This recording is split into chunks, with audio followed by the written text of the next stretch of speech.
When people say starving artist, they mean it almost fondly, like the person chose a slightly impractical lifestyle the way someone chooses to be a vegetarian.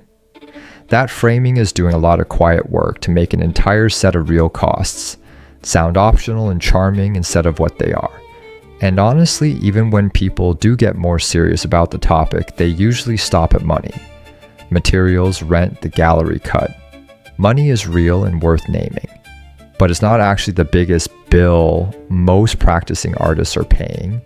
The bigger ones are harder to put a number on, which is exactly why they get talked about less. The money, briefly, because it's real. Quickly, so it's on the record. The National Endowment for the Arts puts average artist income in the low to mid $40,000 a year, a figure propped up by better paid subfields with fine artists, painters, sculptors, typically landing lower than that.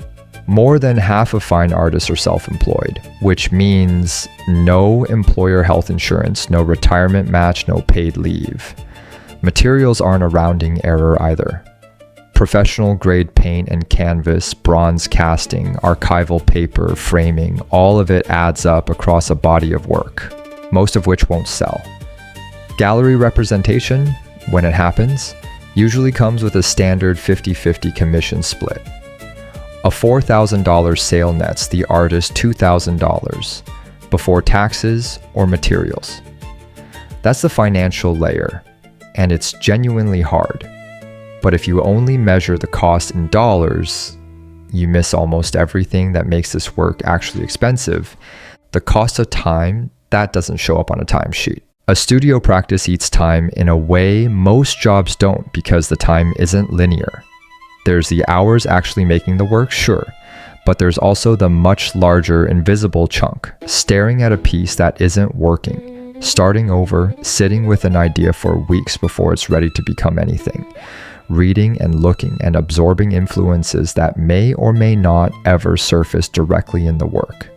None of that is billable. None of it looks like productivity to anyone watching from outside, including, often, the artist's own family. A painter can spend an entire afternoon doing nothing, walking, thinking, failing at a composition 3 times, and that afternoon is not wasted, but it also generates zero income and produces nothing anyone else can see or value in the moment. Over a career, that adds up to thousands of hours spent in a kind of economic limbo, essential to the work, invisible to everyone assessing whether the work is worth it. The cost to relationships. This one gets talked about the least and matters more than almost anything else. A serious studio practice asks for solitude, and solitude asks something of the people around the artist. Partners absorb financial instability for years, sometimes decades, often without a clear endpoint in sight. Parents watch a kid with real talent choose a path with no guarantee floor, and have to decide over and over whether to voice their worry or swallow it. Friendships thin out around deadlines, exhibition crunches, and the particular kind of exhaustion that comes from spending all day inside your own head. Alice Neel is a clarifying example here. She spent decades as a portrait painter working largely outside the market's attention, raising sons largely on her own, moving through poverty, institutionalization after a breakdown, and long stretches with no real critical recognition that arrived in real force only in the last years of her life. The cost wasn't abstract for her. It was decades of instability absorbed by her and by the people depending on her, with no guarantee it would ever resolve into anything. Most artists' stories don't get the eventual vindication Neel's did. Hers is remembered because she's now a canonical name. The version of that same story that doesn't end in a museum retrospective is much more common, and it's the one nobody writes the profile about: the cost of the body. Art is physical labor more often than people give it credit for, and physical labor has a bill. Sculptors develop chronic back and joint problems from years of lifting, casting, welding. Painters get repetitive strain in the shoulder and wrist from thousands of hours at an easel. Printmakers deal with hand and finger damage from presses and solvents. And because so many artists are self-employed, as noted before, this physical wear happens without disability coverage and often without paid time to actually recover. Organizations like the Artists Health Insurance Resource Center exist specifically because the mainstream healthcare and disability system was never built around project-based, self-employed creative labor. A construction worker with a bad back has, at least in theory, a workers' comp system built for that reality. A sculptor with the same injury usually doesn't. The cost to mental health, measured and real. This isn't just an artistic cliche, it shows up in actual research. Studies comparing music and art students to the general student population have found meaningfully higher rates of anxiety and depression symptoms among the art students, along with higher use of psychotherapy. Broader reviews of performing and creative artists have found depression rates several times higher than the general population, alongside elevated burnout and substance use. Some of that is likely selection. People drawn to art may already carry more emotional intensity, but a lot of it tracks directly to conditions of the work itself.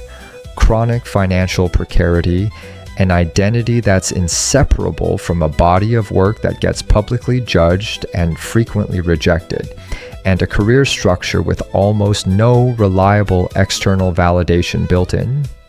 A lawyer gets a verdict, a surgeon gets a recovered patient, an artist mostly gets silence or a group show they weren't the focus of, or a grant application that goes nowhere and has to generate their own sense that the work still matters. The cost of rejection as a permanent condition. Most professions have rejection built in somewhere, but for artists, it's not an occasional hazard. It's closer to the ambient weather. Gallery submissions go unanswered. Grant panels turn down the vast majority of applicants by design. Most major fellowships and residencies report acceptance rates in the low single digits. Juried shows reject far more work than they accept. Over a career, an artist accumulates a genuinely enormous archive of no, and has to keep making new work anyway, on the theory that this next piece might be the one that lands.